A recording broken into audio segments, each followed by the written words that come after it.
Mr. Williams, front and center, please.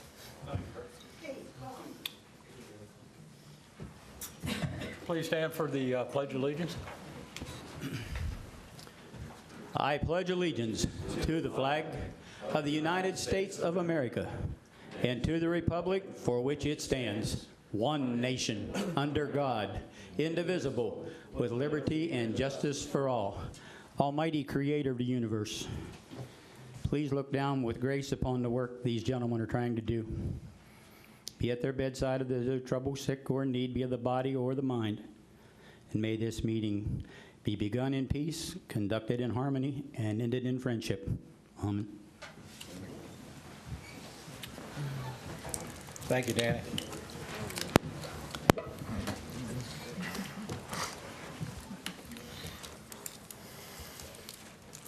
Gentlemen, are there any additions or deletions to the agenda? No, sir. None.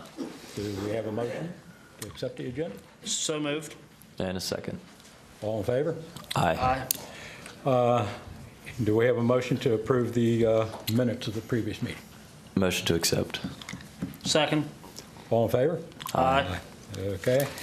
We'll move along to the state of the county address. It's rather lengthy, but it's something we feel that we need to share with the county. This deals with information from January 1st, 2014 to December 31st, 2014. 2014 was a busy and productive year for the Board of County Commissioners of Allegany County. Last year marked the first year during the modern era that a primary election for our local and statewide offices was held in the month of June. Incumbent members of the Board of County Commissioners, Creed V. Brody and William R. Valentine, were reelected to a second term on November 4th, 2014. Former County Commissioner and Board President Michael McKay was elected to the vacant District 1 seat for the Maryland House of Delegates. The incumbent county commissioners were joined by Jacob Shade, who was sworn into office on December 18th, 2014. Some of our financial highlights. 2014 offered some hints that the national and state economies continue to lag from the long-standing effects of the Great Recession. State of Maryland revenue forecasts reveal a projected $300 million shortfall for the remainder of fiscal year 2015. Excessive government regulation and tax increases adopted by the state during the past 8 years continue to stifle economic growth here and across the state. The county will continue to adopt a conservative approach to fiscal matters because of the state projections and their impact upon county government. Repeating a common theme from previous years, the county continues to adapt to static public resources as we remain committed to delivering core local government services in an efficient manner.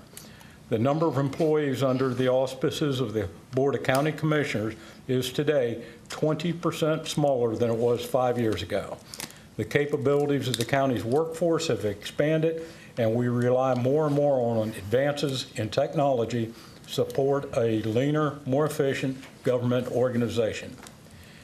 Consistent with Resolution 11-12, the County Commissioners in 2014 reduced the real estate property tax by 1/10 cent. The County Commissioners worked very hard to pass and implement a balanced budget for fiscal year 2015. Similar to previous years, the process was a difficult one. It is also important to note that the county took official action last year to designate 2 years of teacher pension liability as part of the county's fund balance reserve. Our commitment to reduce the cost and the size of the county government has been positively viewed by the Wall Street bond raters. In 2014, Standard & Poor's Rating Services notified the county that it had joined Moody's Investor Services in upgrading the county's bond rating to AA status. County's rating aided in the successful procurement of public bonds to finance the construction of the new Allegany High School. The county's Department of Finance was successful in receiving the Certificate of Achievement for Excellence in Financial Reporting. This acknowledges the county's spirit of full disclosure to clearly communicate its financial story. This is the 22nd consecutive year that this award was received and appropriately demonstrates our board's commitment to transparency. Some other notable achievements. There are several notable achievements to cite for 2014. The Allegheny County Opportunity Scholarship, funded by the county's share of slot machine video lottery terminal earnings at Rocky Gap Casino Resort, was awarded to students at both Allegany College of Maryland and Frostburg State University. Allegheny County residents of all ages in all career and professional occupational pursuits are benefiting from this scholarship administered by these institutions. In 2014, ACM awarded over 200 Allegheny County Opportunity Scholarships to Allegheny County residents and Frostburg University over 100. The 2014 Allegheny County Comprehensive Plan was formally accepted by the Allegheny County Planning and Zoning Commission in May. The Board of County Commissioners wishes to take this opportunity to commend the volunteer members of the Planning and Zoning Commission for their tireless efforts in completing this multi-year planning exercise. It is important to note that Allegheny County was a contributing partner in the Appalachian Mountain Innovative Readiness Training, a 10-day free health care clinic held this past summer at the Allegheny County Fairgrounds. This provided medical, dental, and vision care, including free prescription and eyeglasses to individuals and veterinary care for dogs and cats. This free care was provided to individuals of all income levels. The Department of Emergency Services continues to be responsible for the county coordination of preparedness, response, recovery, and mitigation of man-made and natural disasters. The Bowling Green and Cresaptown communities endured a catastrophic flooding event last June. We appreciate the assistance of the Maryland State Highway Administration in their efforts to complete a comprehensive analysis of the drainage issues in this area. Community access and participation.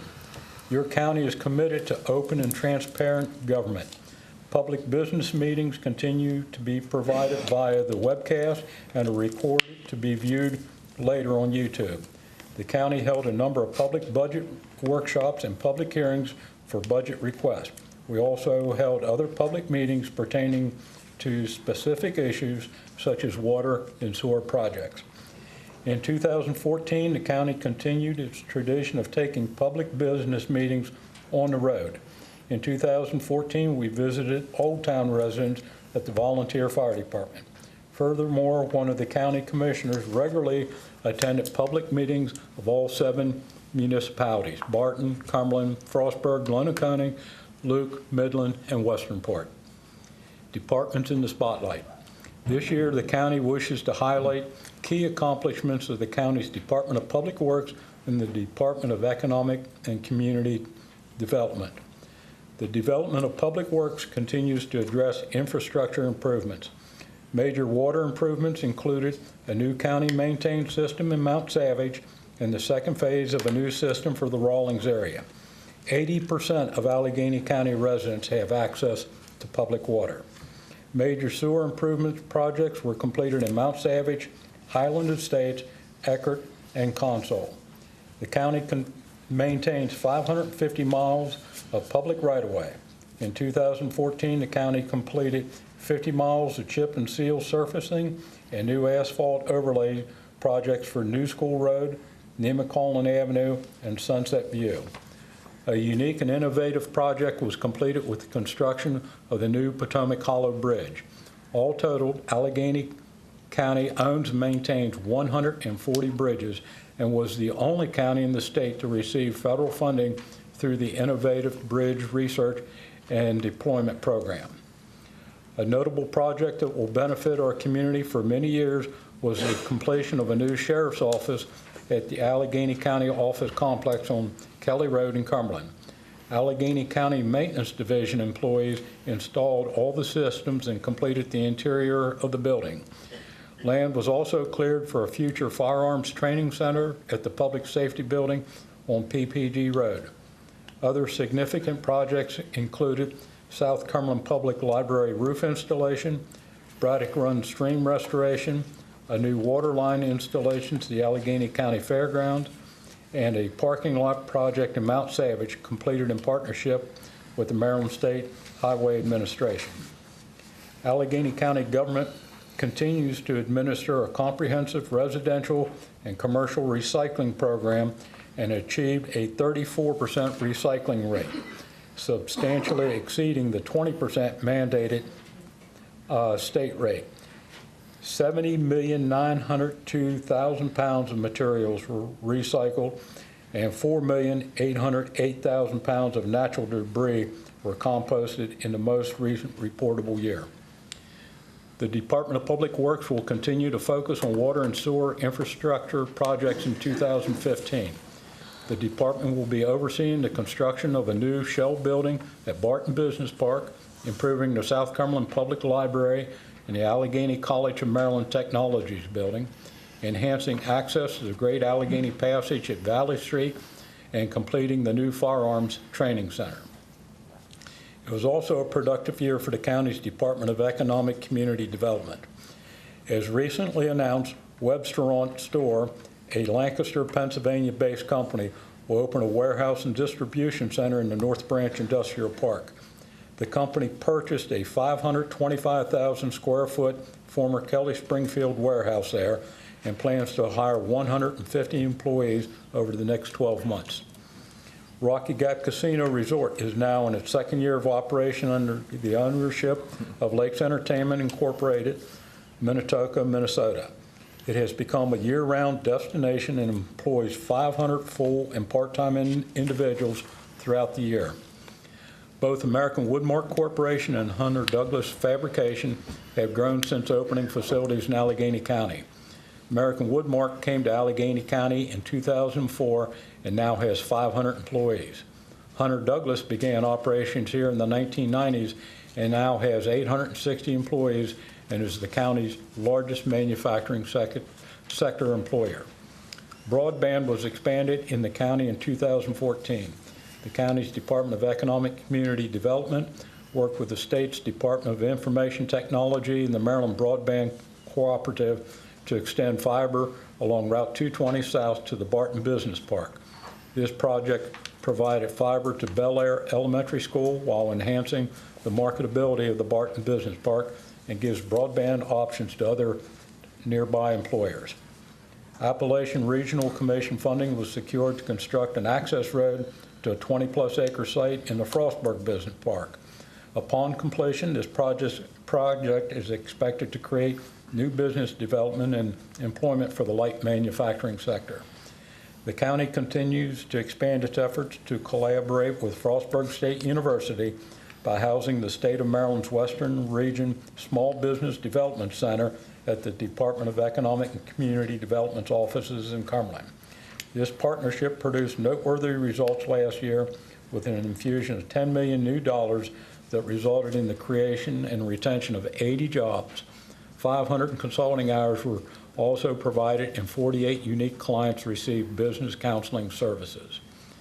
The Tri-County Council of Western Maryland continues to work with the Department of Economic and Community Development and the Small Business Development Center to promote small business assistance and development through its revolving loan fund. In addition, department staff continues to provide commercial development assistance, and this effort has resulted in a large increase in commercial development, particularly in LaVale. Presently, there is a planned 50,000 square foot shopping center development scheduled for a 2015 opening in the Winchester Road corridor and a new Holiday Inn Express under construction on National Highway. Both of these projects have been the direct result of DECD staff working collaboratively with other economic development agencies to promote commercial small business development. The Board of County Commissioners took formal action to authorize the design for the construction of a new shell building in the Barton Business Park. The construction of this 40,000 square foot building will provide the county with an essential industrial building to market to advanced manufacturing firms.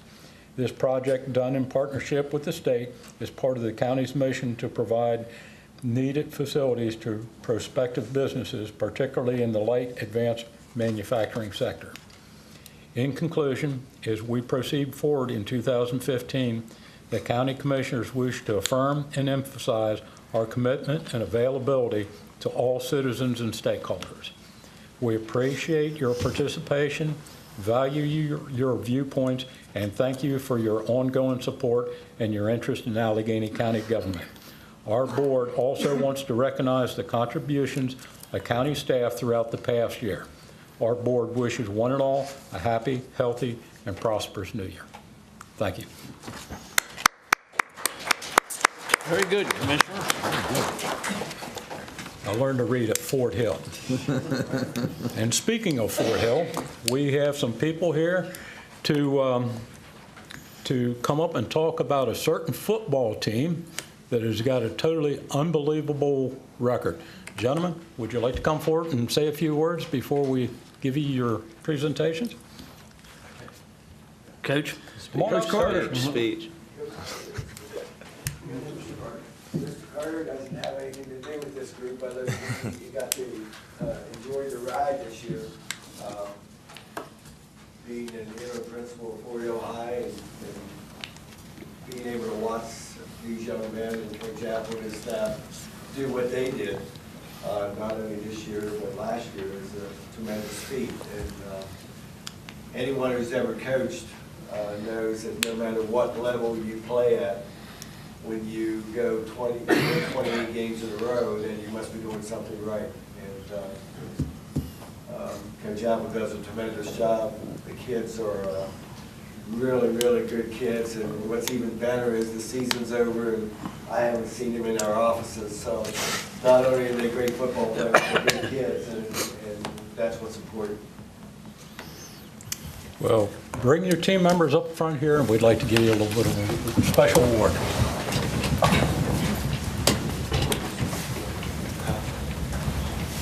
Coach, could you introduce your players for us, Yeah, please? that's what I want to do. If you don't mind. Yeah, please. The email said you had to speak in the microphone. Yeah. Come on.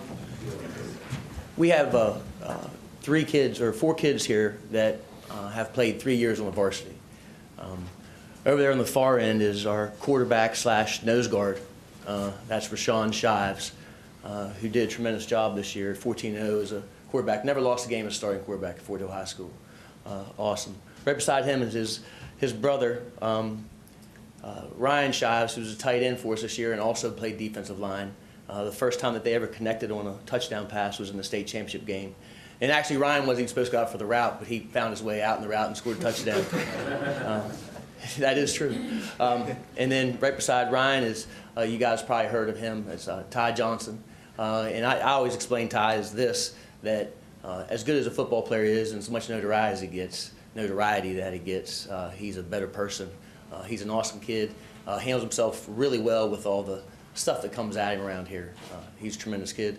Beside him is one of our emotional leaders, was unable to play an entire season his senior year, Ryan Smith, who played fullback for us in the state championship game last year, who was a big key part of last year's state championship game, but early in the season tore his ACL. But he was always there, never missed practice, and supported these guys. And I heard gave a great pregame speech to those guys that made them, you could see them coming out of the locker room, they're totally emotional. So glad that I had a chance and opportunity to coach these guys.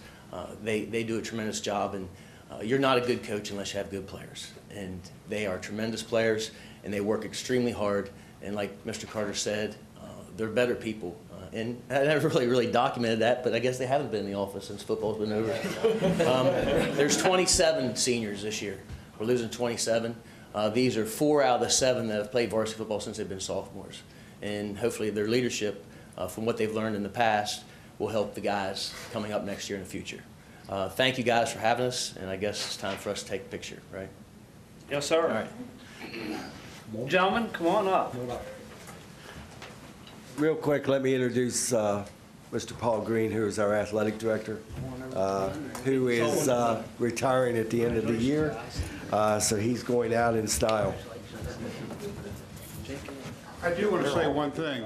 Yeah, that's I want to thank the commissioners for honoring this team. This team really was a team. And I don't want to put any pressure on Coach Apple, but We were here last year, we're here this year. I want you to pencil in the date next year for this team too, okay? We've already got a citation ready for that. Coach Dean, you want to come over? This is an official citation for Fort Hill Sentinels. Reads Allegheny County Government Official Citation. Be it hereby known to all that the Board of Commissioners publicly recognizes and extends congratulations to the Fort Hill Sentinels football team. State Class 1A Championship, Maryland Public Secondary Schools Athletic Association 2014 State Football Tournament. Undefeated season, 28-0. That's totally amazing. Fourth state and second consecutive state football title, Baltimore, Maryland, December 7th, 2014. Allegheny County Commissioners Public Business Meeting, January 15, 2015. This is signed by all three county commissioners, myself, William Valentine, Commissioner Creed Brody, Commissioner Jake Shaver. Congratulations again. Thank you. You are a good reader.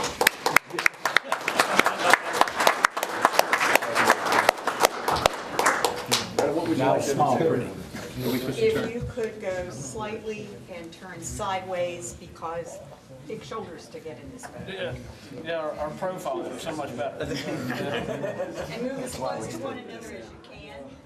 Still keep your heads. No matter what kind of square.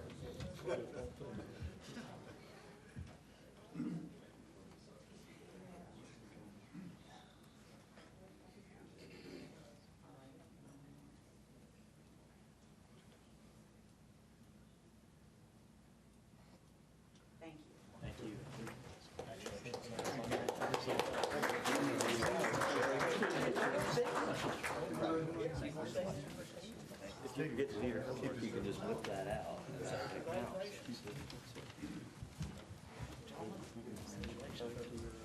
Hey, thank you. Sir, don't want to trip you up.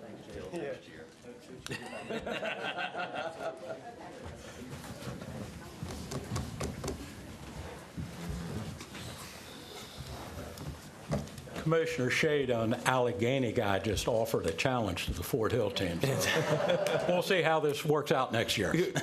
Go easy on them next year, please. Oh, I thought maybe you was challenging them to a game of football. Well, we have 5, and I think they had 5, so that would be... They win. Yeah. You're only counting on the one guy still being on. That's right. Okay, next, we'd like to honor the Sandier Foundation, provide Sandier donor, Christmas card, recycling, holiday cheer.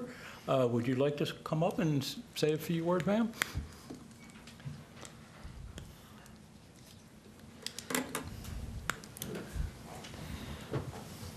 Actually, it is my honor to come and see all of you, but such a support, the whole community was behind that. Actually, my family started about 4 years ago, and Western Maryland Health System, Karen Johnson, Mr. Maloney from downtown Cumberland, everybody was so supportive. They collected nearly about 10,000 cards for me. Wow. And the family was starting, and we started giving to the nursing homes and to the veterans now, and to some of the patients in the hospital if we can. And it is spreading really, and I am glad the Board of Education have helped me now to take over the whole project. And I'm pretty sure with all the people together, we can always achieve our goal. None of my children or grandchildren now live here, but Allegheny County is my family. I have been here for 44 years, and every bit of it, I have enjoyed it. And the project was actually my grandchildren's idea, it was. And now they are in Ohio. They will be starting in Ohio. Some of them are going to start it in Washington, but we, Allegheny County, was the one who started it. We used to recycle bottles and all that, and when I came to this country, it touched me. I didn't feel like throwing the cards. Since then, that idea was there, and it have come a reality. I'm glad with the help of everybody. It is growing up, and Board of Education is really putting their hands into it, and my biggest inspiration was Miss Mary Beth Pelosi. I have worked with her for years, and she have always been a big help to me whenever I am on a different projects in the past I have done, and I am glad now it will be taken over by the schools, and whatever way we can help each other and be here. And mainly it is for children to participate, and I have a lot of letters to show you how many nursing homes and all, they were really thrilled to have that. And it is a simple way to do it, but it's a time consuming, but it is worth it. Thank you. Well, it's a real honor to have you as an Allegheny County citizen. It's an honor to have you here tonight, so please come forward. Thank you.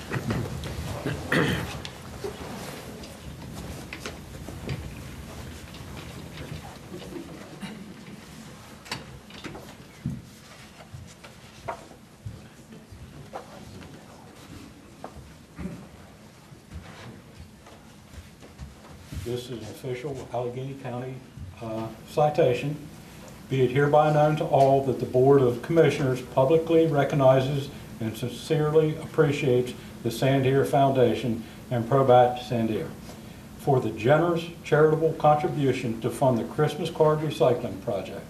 This community-minded effort of school-age children encourages generational interaction, value, and respect, brings holiday cheer to Allegheny County senior citizens, and showcases the concept of recycling.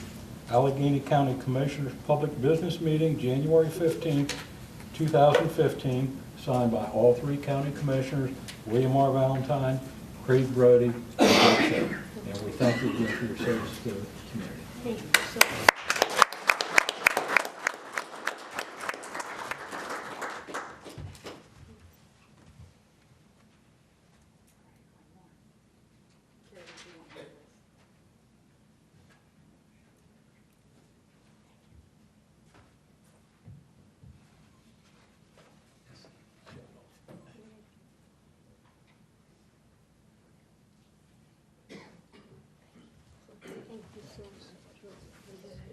Thank you very much. I appreciate it.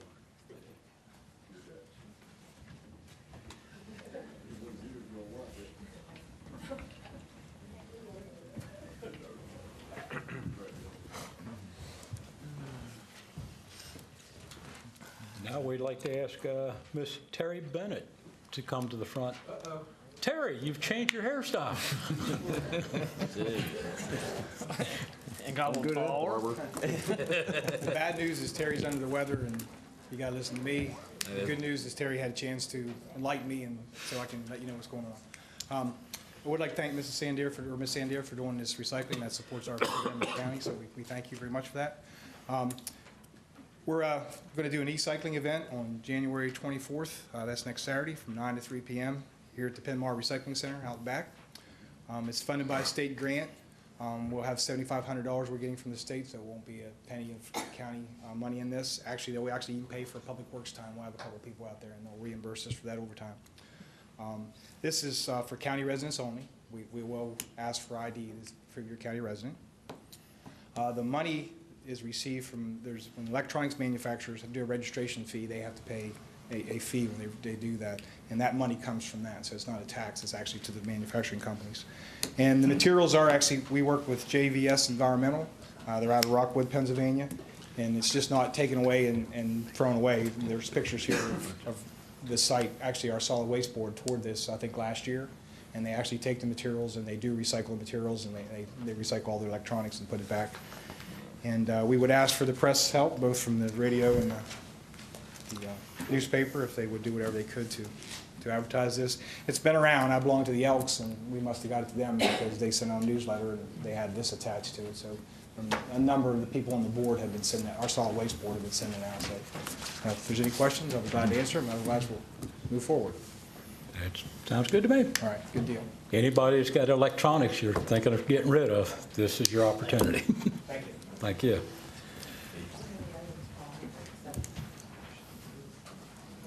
Okay, we'll now move into our action agenda. Mr. Dorsey?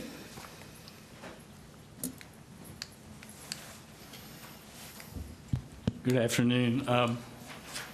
As you may know, on December 10th, 2014, the Planning and Zoning Commission voted to recommend that the Board of County Commissioners approve 2 text amendments requested by county staff.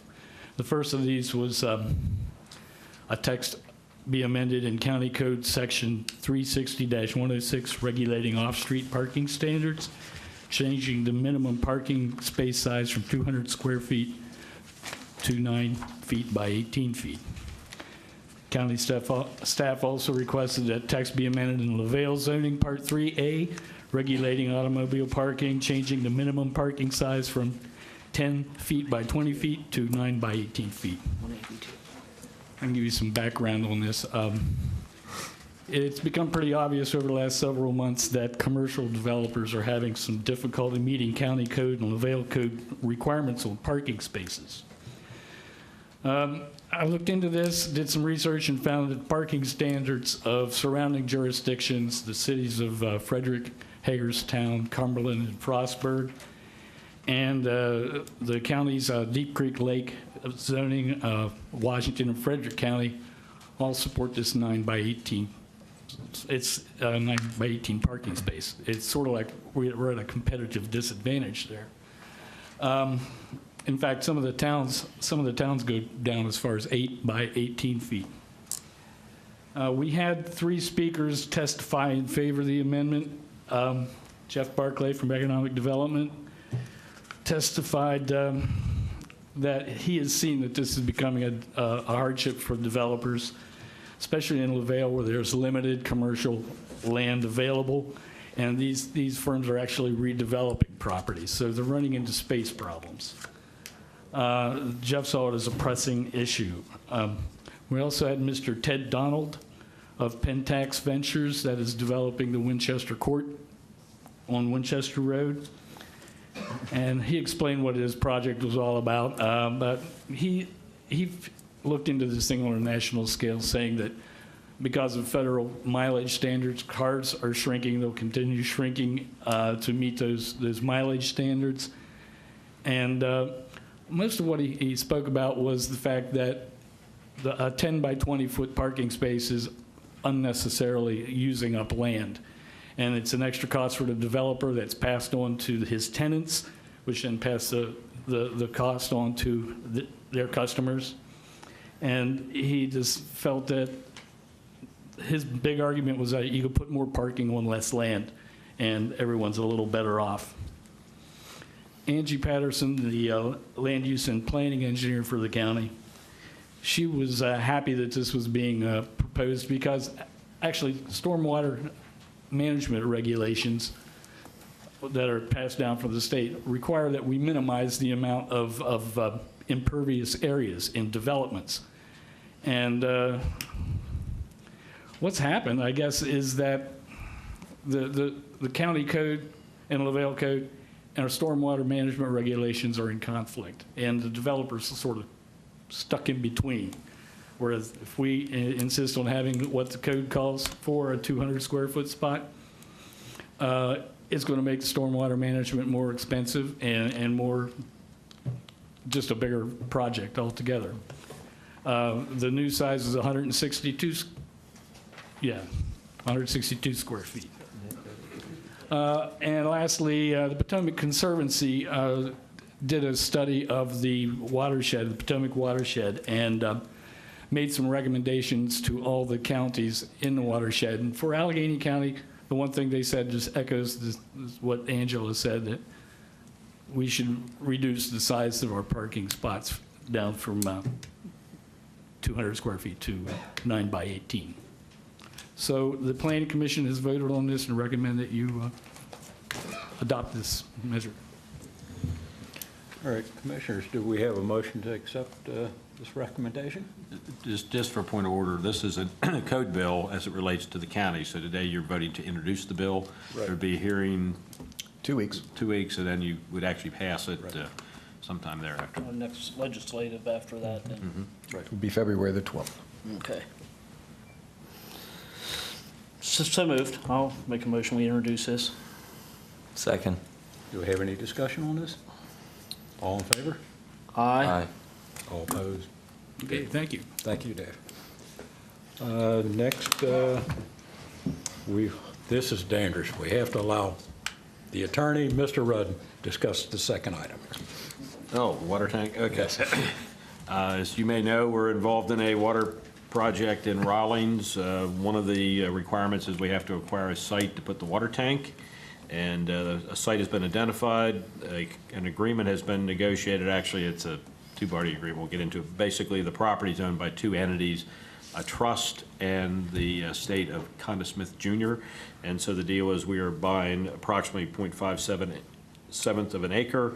The total price is $10,000, be divided equally between those two entities, and then we will use it to erect the water tank, and that's one of the requirements, and we're recommending that you authorize the entering into this transaction. Gentlemen, do we have a motion to accept this recommendation? Motion to accept. Second. Any discussion? Nope, we need the tank. We do.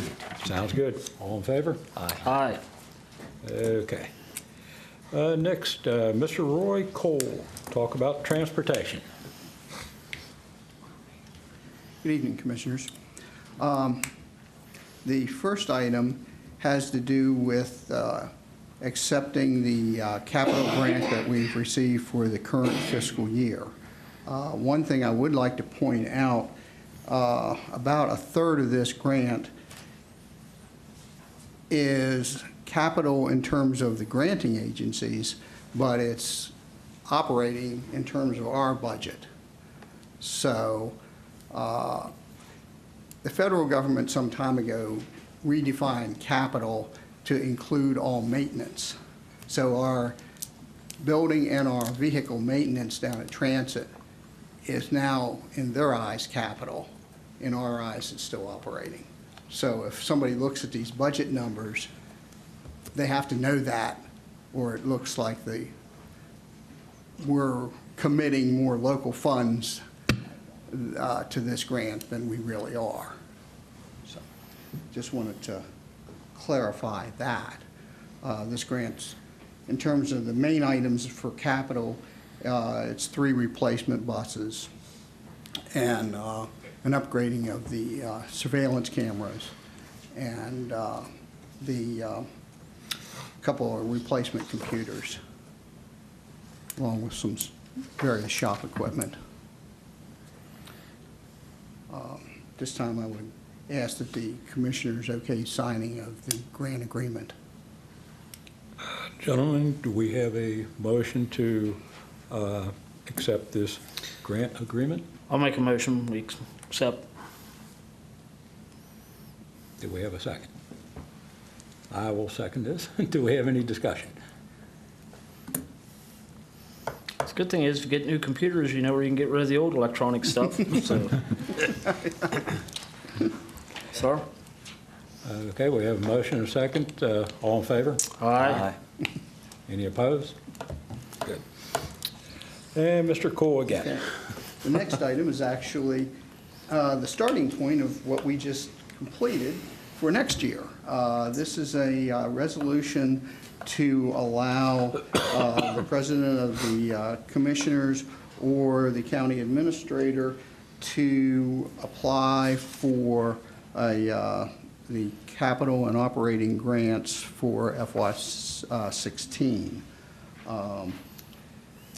Just for information, particularly for our new commissioner, we go through this every year. Even though the county has the authority to apply for these grants, part of the application itself needs to have the resolution in it. So that's why we do the resolution.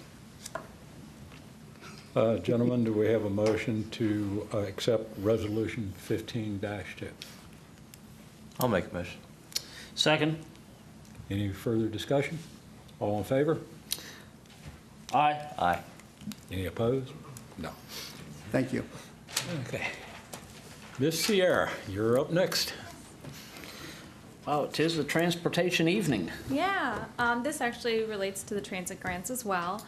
This is an amendment to the Transportation Improvement Program for fiscal year 2014 through 2019. which is a list of short-term transportation projects. The Maryland Transit Administration asked us to make modifications to reconcile the TIP with the Transit's current operating and capital grants. So this is just to make those two documents be in agreement. So I'm requesting that you sign the resolution to revise the Transportation Improvement Program. Do we have a motion to accept Resolution 15-3? So moved. Do we have a second? Second. Any further discussion? All in favor? Aye. Thank you so much. You're all done. Mr. DeVore. You don't have nothing on transportation, do you, sir? Only if you're sick. I guess you know before we get started, since it's always been customary that him and Mike was the eye candy, that he's standing alone tonight as the only eye candy in the room, so. I appreciate that. Since he's no longer here, sitting on that board, I was the only real eye candy. Commissioners, what you have before you is acceptance of a state grant in the amount of $49,690. And that'll be applied toward the purchase of 4 cardiac monitors, which will be deployed by the local volunteer EMS companies in Allegany County. That contract will be awarded for the purchase of 4 at $111,410, and that'll go to Physio Control in Salisbury, Maryland. The process that we started out here with is it was time for these pieces of equipment to be replaced. They started out at an individual purchase price of $42,000 per unit, and by applying the grant and our purchasing mechanism, we've driven that cost down to $15,400 per department. Wow. And it should be noted that the departments are paying that $15,400 out of their own funds. So our request is acceptance of the grant and authorize signing of the contract for the purchase. Gentlemen, do we have a motion to accept the state grant for cardiac monitors? We'll make the motion. Second. Any further discussion? That's a good deal. All in favor? Aye. Aye. Yeah, nobody up here has ever voted not to allow the state to give us money. I don't know why that is. Oh, yeah, Yes, yeah, I I did. Oh, yeah. Yeah, I did. On them trees, I don't want no trees. Yeah. So, That's right. Maybe they could just give us trees. Okay, item 10 is a lease purchase agreement.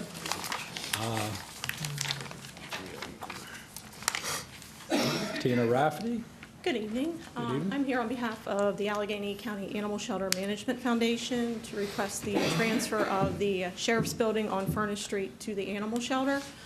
If approved, we plan to transfer our administrative offices as well as our receptionists down to the Sheriff's Building, which will free up much-needed space within the animal shelter.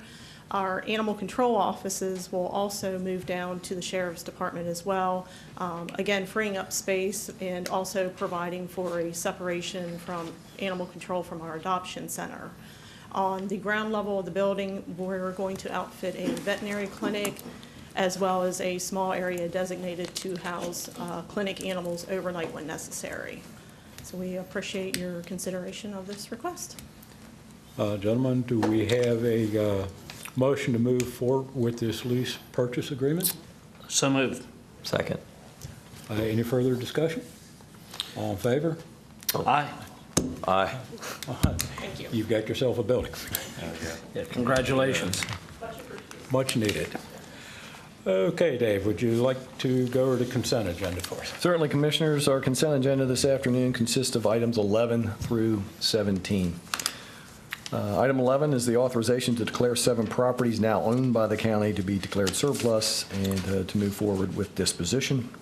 Item 12 is authorizing the purchase of 3 flood-prone properties in the process bid for subsequent demolition. Those properties are located on 11400 Valley Road. We have a property to acquire at 10901 Locust Grove Road and 11826 Valley Road. Item 13 is to approve the issuance of a 2015 salvage yard license to Harold's Garage in Franklin. Item 14 is the authorization to advertise for a public hearing for our 2016 transportation program. Item 15 is a motion to adopt Resolution 15-1 to recognize a process to nominate a candidate for the position of County Health Officer. And item 16 is the acceptance of a trail grant award for the Division of Public Safety in the amount of $30,000 for equipment to support the maintenance of the Highlands Trail. And specifically, this grant will allow us to acquire a commercial mower, a chainsaw, and a security system for the equipment garage adjacent to the Frostburg Trailhead. Last but not least is the annual travel request authorization for our Fair Week staff, Commissioners. Gentlemen, do we have a motion to accept the consent agenda? So moved. Second. Any further discussion? All in favor? Aye. Okay, Dave, do you have anything else? There's nothing further this evening, thank you. Mr. Rudd, a second opportunity. I have nothing. Oh, thank you. Jake, would you have any statements or comments you'd like to make? Sure. We went to Mako last week, the 3 commissioners and some county staff, and it was a great experience. It was my first Mako. Commissioner Valentine is on the Maryland Association of Counties, their board of directors, their leadership, and it was a very good experience. We went to different classes. I learned a lot about county jails and some economic development stuff. In addition, Garrett County had a full new slate of commissioners. They had 3 new people come in, and so it was nice to get to know them, and I think we'll be working together in the future. Thank you. Great. Commissioner, I'd like to defer to after our public speaks, sir, if you don't mind. You can defer anytime you want to. Thank you. For myself, like Jake said, we had a great time at Mako. This is a very important meeting. The whole event was structured around so many newly elected officials, and it's a great way to help those new people come up to speed a lot faster. As Jake said, 3 new people in the Garrett County Commissioner's positions, and being a neighboring county, it's important if we can all work together, and it's nice to get to know the people, become friends, and form a bond there. A lot of things happening in the county. Hopefully we'll have some good announcements over the next couple of weeks. So things are moving forward.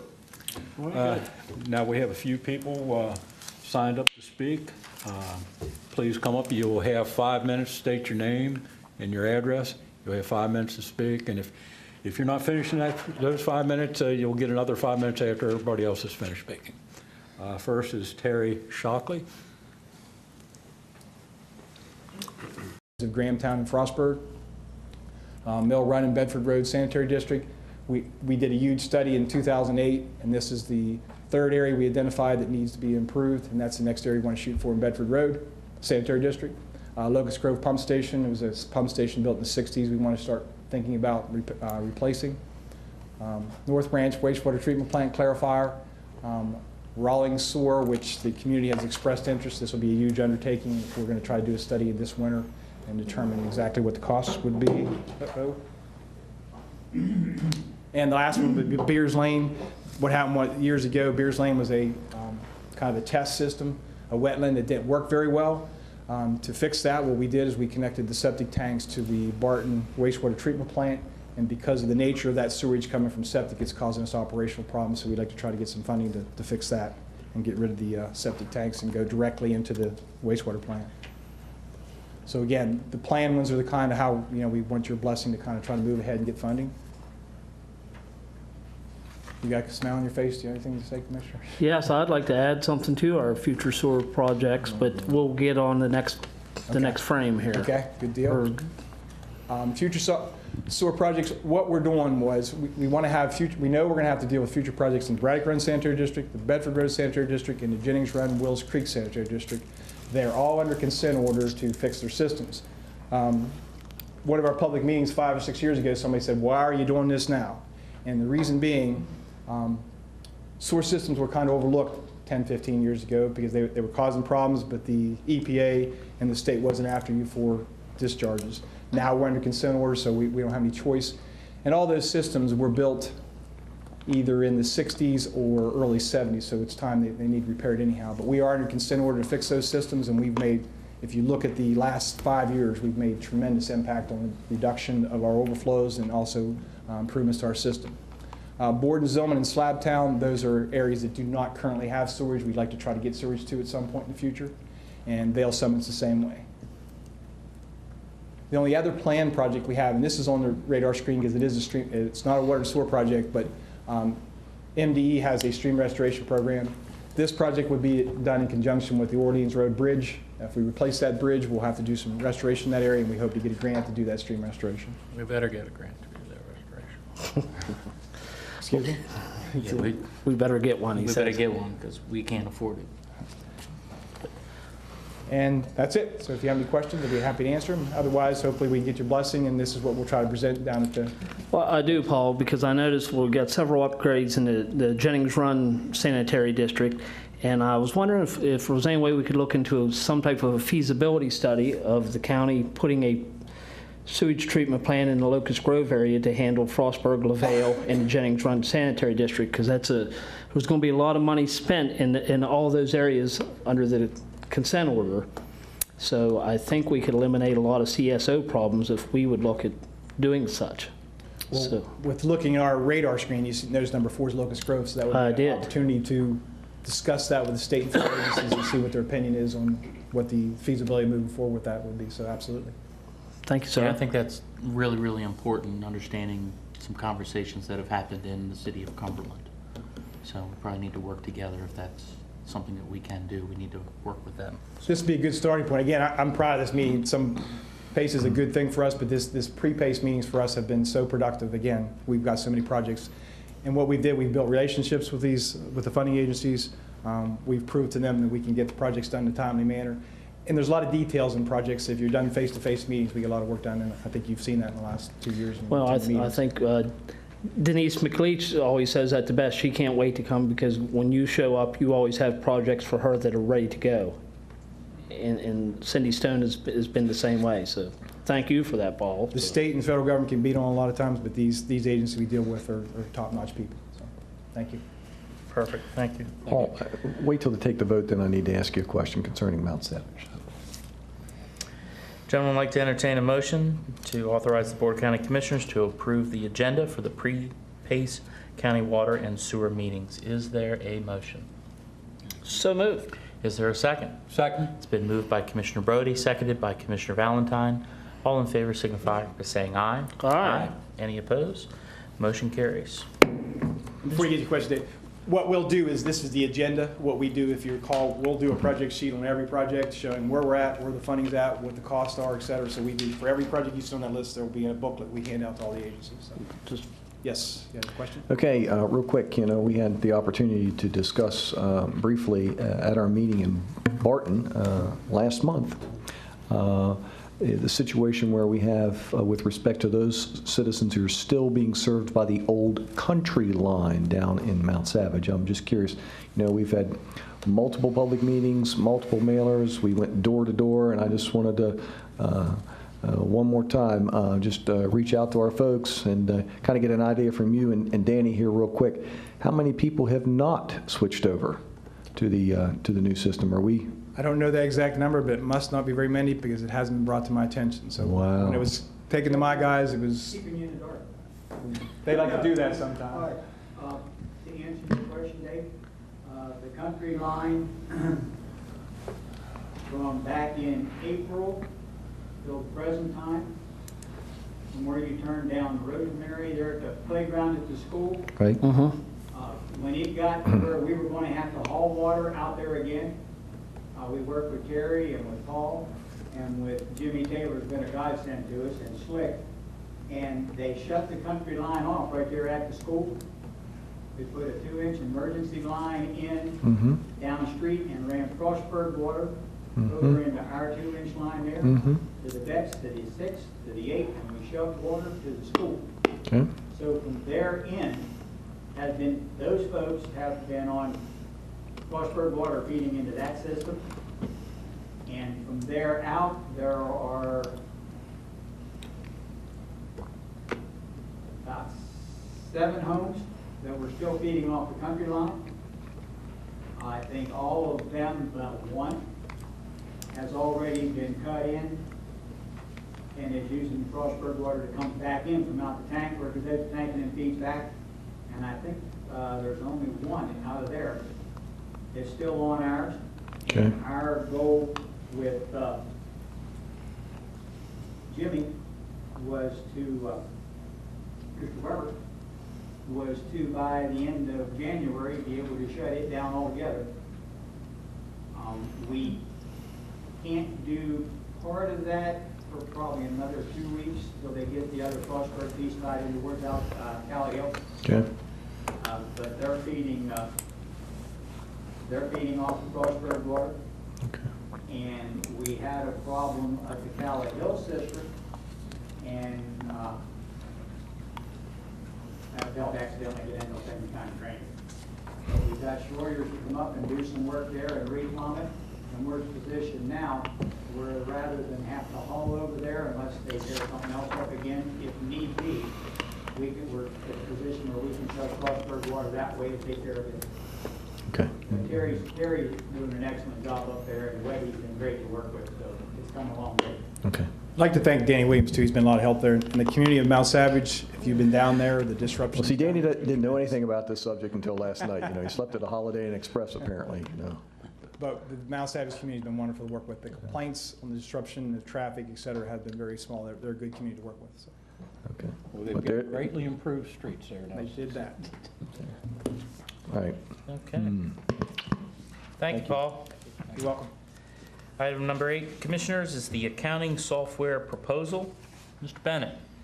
Again. Hello again. Last time tonight, I promise. So you're purchasing something from Quicken? Yeah, something like that. Tonight, we're simply seeking your permission to go out and explore new tax and general ledger software. And to give you some background as to why we want to do that right now. Right now, our current property tax billing software is 12-plus years old. It does service 38,000 accounts and accounts for some $40 million to the county every year, so it's a pretty vital cog to us. It's obviously 12 years old for software is pretty old, so it's beginning to show its age. Our general ledger package, which handles essentially $110 to $120 million worth of activity a year, is 20-plus years old. So we have software in-house that's certainly been very serviceable to us, but at this point it's beginning to get towards its end. Due to staffing shortages that we have now, we've been able to kind of maintain our staffing, but since we've lost 40% of our staff over the last 5 years, it's difficult to maintain these packages. They require a lot of manpower to keep up with them. Also the programmers behind the scenes are getting harder and harder to find. It's an old language, programming language, so it's difficult to find people who are even trained in it to assist us. So what we'd like to do is try to reallocate some of the monies we already have budgeted for maintaining our software and utilize that money to, one, we think save money on an annual basis, and two, use the money that we're saving to hopefully help pay for a new package. Obviously, there's a cost to it. We don't know what that is yet, but we want the opportunity to try to find out.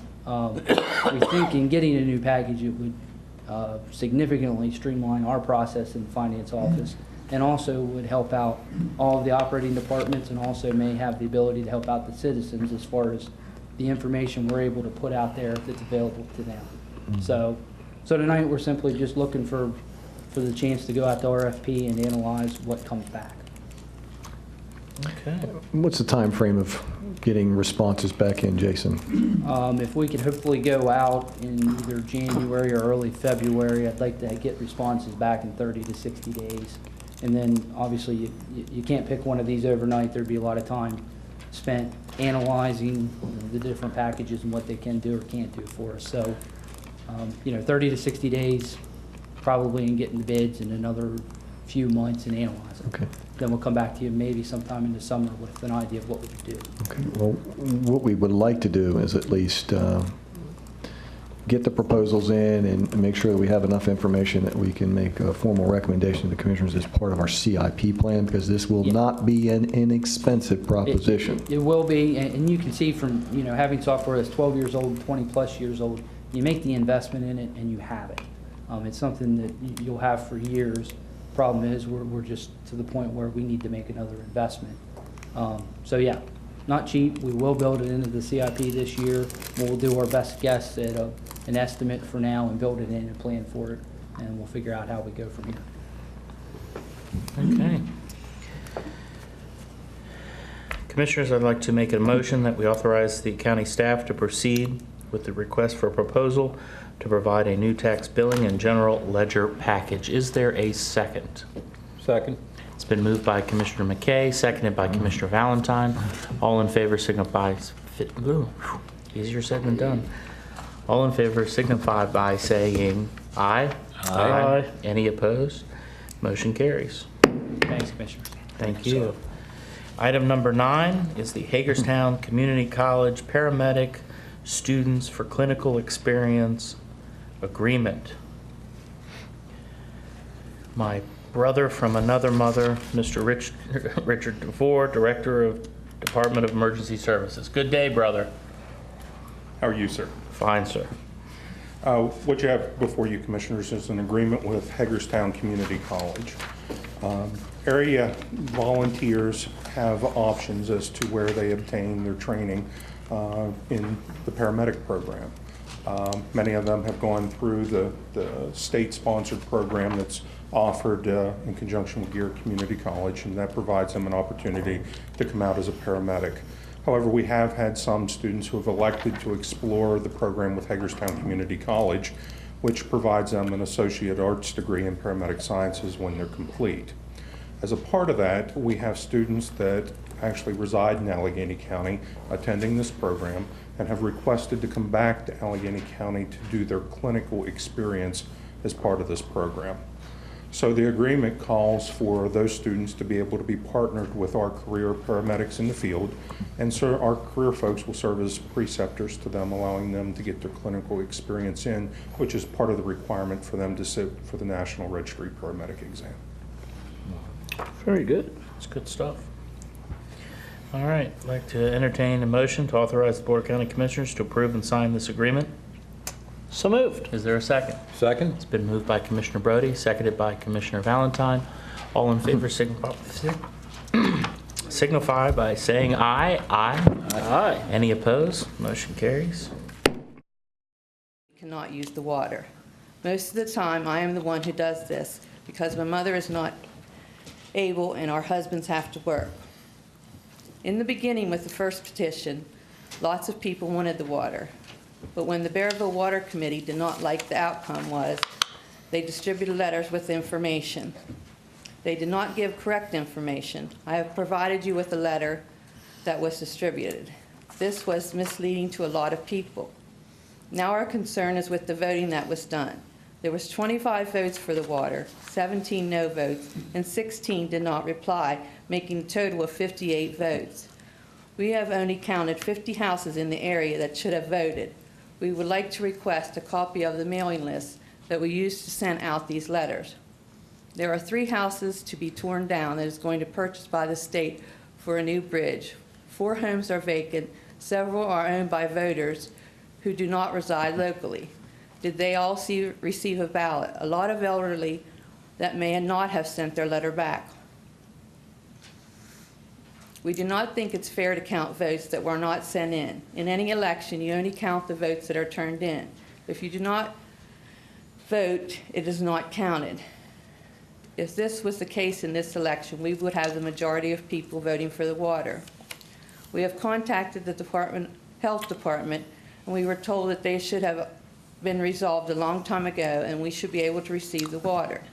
We do not want to fight over water, but we desperately need it. I understand people do not want to pay for water, but it's worth it to receive the benefits of having good water. From what we were told from some of the people in Bearville Reservoir water, that their water is not any good either, and that they have no water pressure. Some of the people with their own wells can't drink or cook using their water. They take their clothes to the laundromat. Enclosed is a letter that the Bearville Reservoir water people gave to people before the election. More people may want the water if they receive the correct information and not the information from the Bearville Reservoir people gave. Why should everyone who desperately needs it have to suffer? I feel it's a health issue pertaining to our unsanitary water. We would greatly benefit all of our future generations in years ahead. Please, would you review the votes and reconsider helping our small community who are in desperate need of good water? Do not punish everyone for a small majority. Thank you. Thank you. Okay. And also Danny Williams.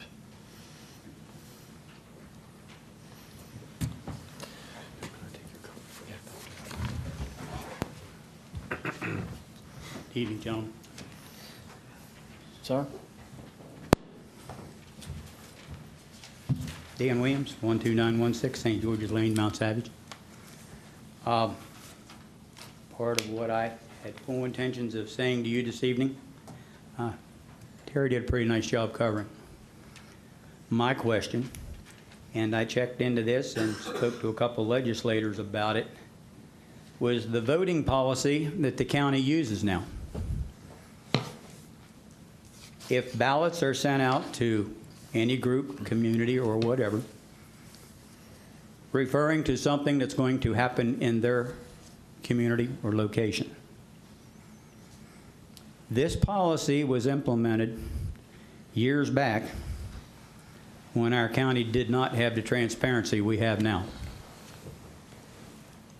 It simply states that if we send out 50 ballots and 25 come back yes and 17 come back no, the other 16 that didn't come back are automatically considered a no vote.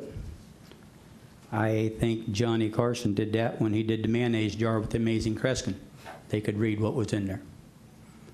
Who is to say that those 16 votes that didn't come back were yes or were no or even got to the proper addresses? There were a church and a couple buildings, places, properties within that community that did not get ballots for it. And thanks to Mr. Robaker, he went door to door and canvassed people and said, did you get your ballot? Did you send it in? Their group got a call from the church, which should be a resounding group of upright people, complained that they didn't get a ballot. And Gary come down and got one and took it back to him and gave it back to him.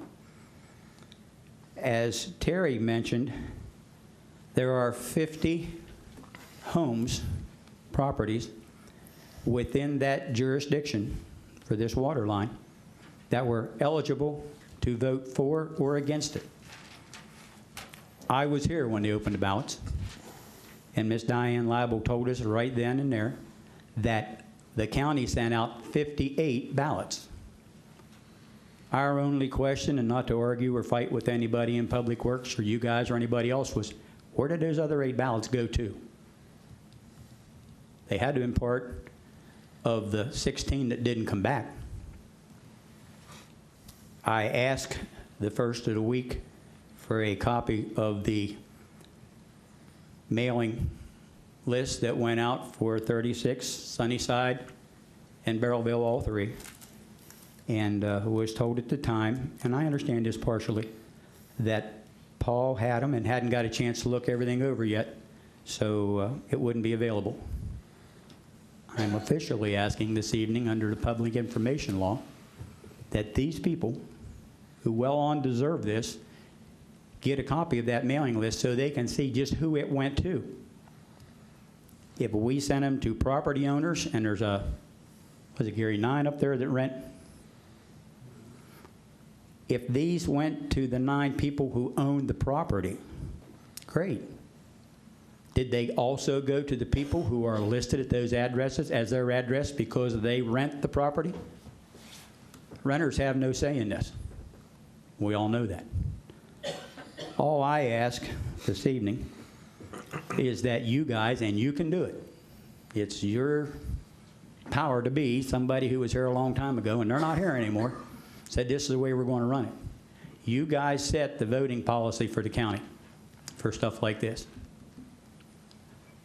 if you guys say, we're only going to count the yeses and nos, and the no-shows don't count, that's the way it'll be. 30% of this county voted in November.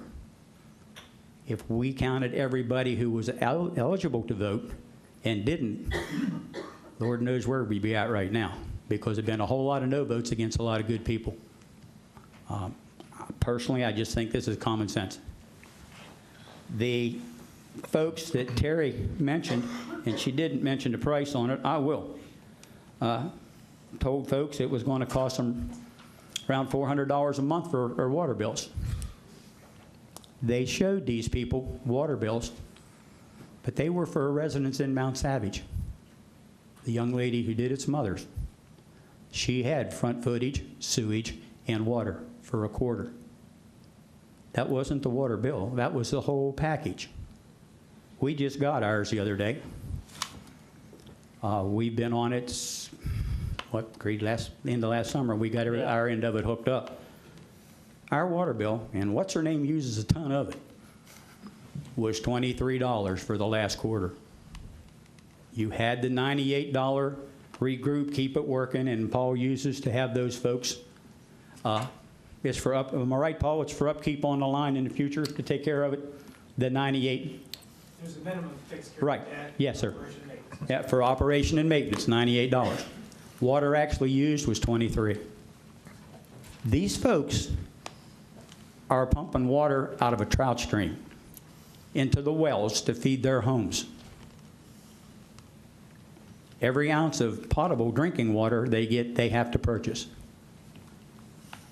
When we talked to Mr. Karski from down the road from MDE, and Chris was up with Bill at the first meeting, and honest Bill and Paul both, I apologize to both you guys to the way some of those people in that meeting treated you.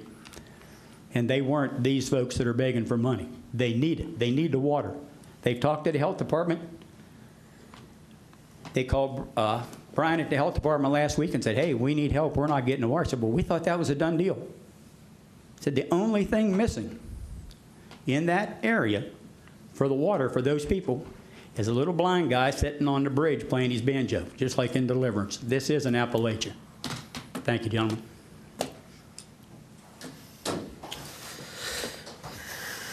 Well, Danny, that's why I kind of deferred till afterwards, because at our 3 o'clock when we talked to this quite in length, and I'll tell you where this all stands since we was all three in agreement.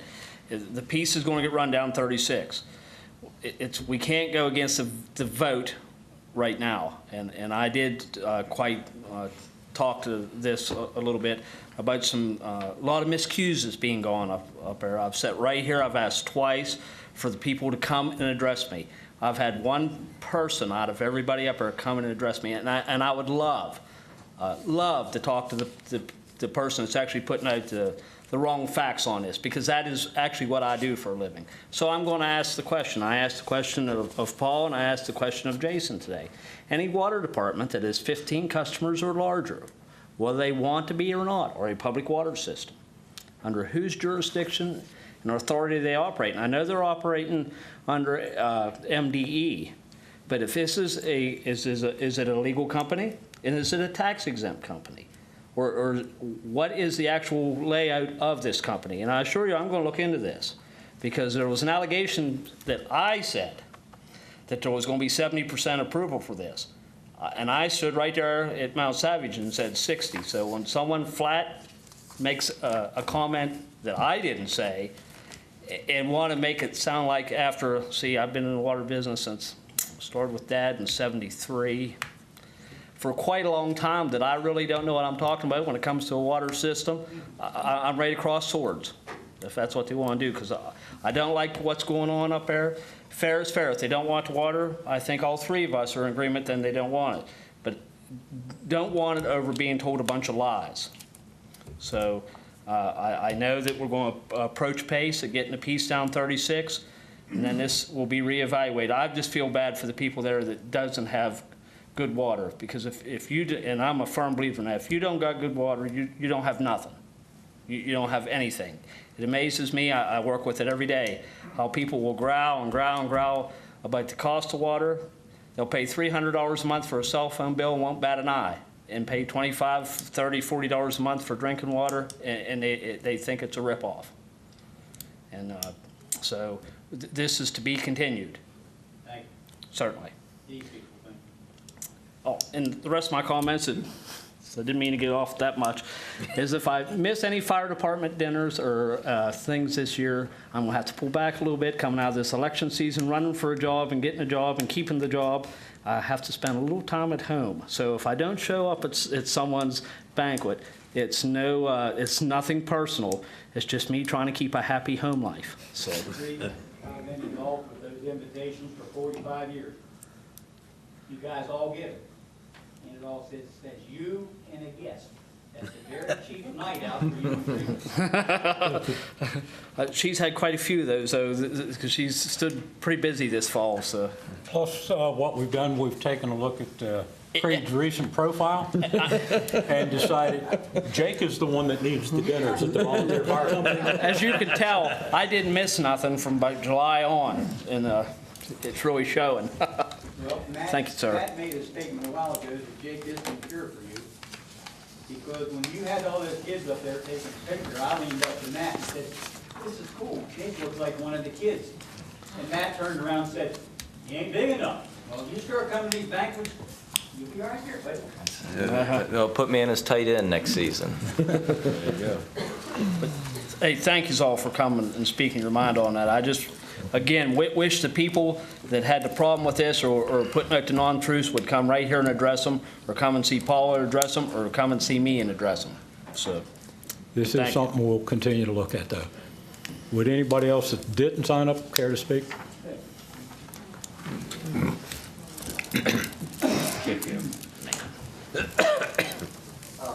Just a comment on Mount Savage.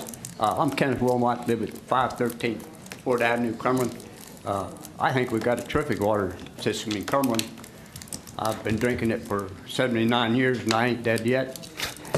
So anyway, I think there's a simple solution up here in Mount Savage. Let's just put the stupid water line in with a reservoir up there someplace, and those people want to hook up to it, pay for the hookup. And those that don't, let them go. And if they, and in the future, if they want to hook up, say, here's what it's going to cost you. You could have had it at this price years ago, but today you're going to pay your share. These people need water. Let's face it. I've been all over the world. I've seen people walk for 20 miles to get a drink of water. And these people, we live in the United States. They shouldn't have to go down to the creek and get water. We used to do that years ago, but not more today. So that's all I got to say. I think we just go ahead and put the line in and forget about it. actually, the way the law reads with our funding partners, and especially with USDA, you have to have 51% approval for the community to get funding to go in. We've always liked to think that we went a little better than halfway, because it always puts the arrows back on the county as a whole. You know, because you can't make everyone happy all the time. Well, that's the name of the game. But we can't legally go up, well, if they don't want it, and put it in. We can't do it. So. You got a few buzzards up there that just don't see the light. Well, the other problem we have there, Mr. Wilmot, is if we run that line past your house, and you decide, I don't want that water, I'm not putting it in my house, that's fine, but you still have to pay a minimum water bill. And so that becomes a problem also, and that's a state requirement. So we're going to keep working on this situation. I think there should be an easy solution to it somehow. Somebody go up there and bend some ears. And we'll keep looking.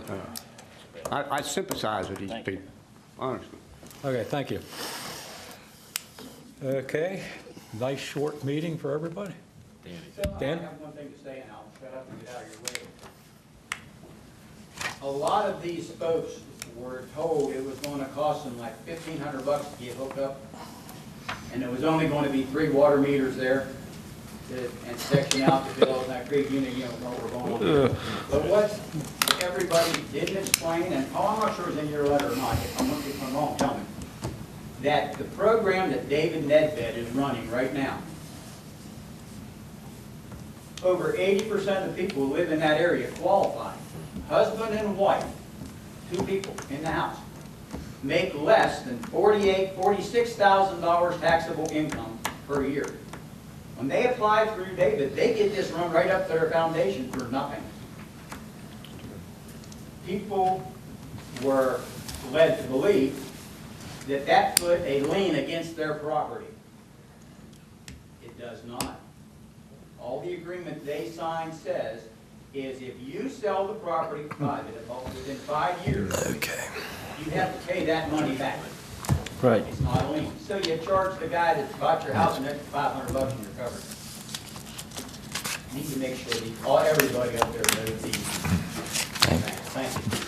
Well, Danny, I think you need to go on an educational tour up there, help educate the residents in that area, and maybe next time around the vote will be different. Mr. Valentine, we did that.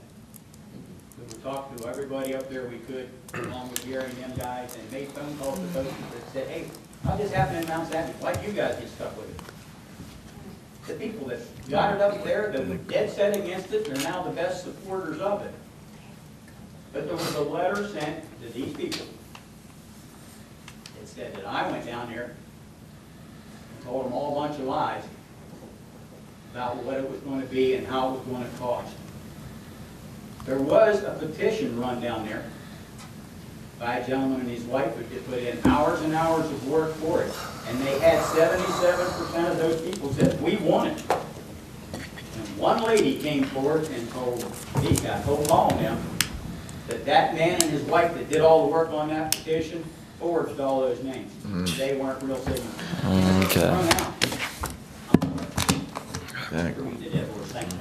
Okay, thank you. I'm sure we'll be talking about this again in the future. Our next public meeting will be on January 29th. There will be no meeting next week because all 3 commissioners will be in Annapolis looking for funding for such things as water lines, sewer lines, and the PACE reception.